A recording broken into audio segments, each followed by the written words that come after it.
Nababahala sa kaligtasan ni Mayor Vico dahil dito. Usap-usapan ngayon sa social media ang ginawang ito ng kapamilya actress at Showtime host na si Ann Curtis patungkol kay Mayor Vico. Sa panahong tila baliktad ang mustisya, kung sino pa nagdalakas loob magsiwalat ng mali, siya pa ang napapahamak. Hindi na nakapagtataka kung bakit mas pinipili ng marami ang tumahimik.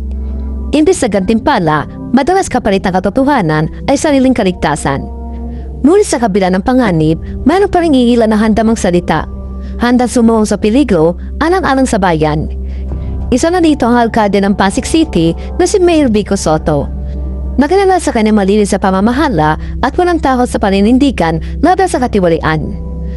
Kamakailan, muli naging sentro ng atensyon ang isyu ng umani anomalya sa flood control projects ng Department of Public Works and Highways.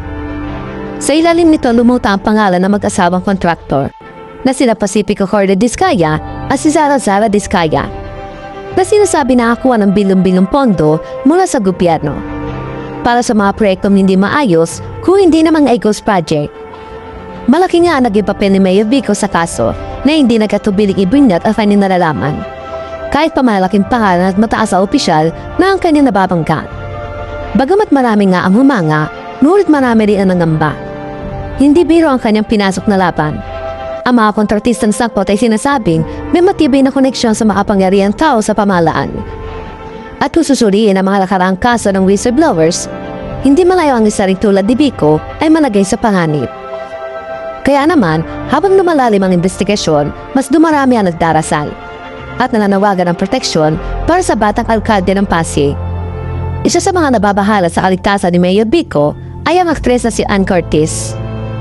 Sa kanyang social media, nirepost niya ang isang post kung saan iniyayag ng isang netizen na nagutakot siya para sa kaligtasan ni Mayor Vico dahil malaking tao na ang nababangga nito. Dahil sa pagsiwalat nito sa anomalya ng flood control projects sa DPWH, kung saan sangkot ang mga matataas na opisyal ng gobyerno at DPWH at bigating kontratista. Aniya, ako'y natatakot para kay Mayor Vico. Malalaking tao na ang tatamaan nito. Matatanda ang kamakailan lamang sa kanyang Facebook post. Diretsang inamin ni Mayor Vico na ramdam niya ang banta sa kanyang buhay. Aniya, hindi naman doon niya gustong lumikha ng bagong kaaway. Pero hindi na niya maatim ang manahimik na lang at ayanak walang hiyaan ng mga diskaya.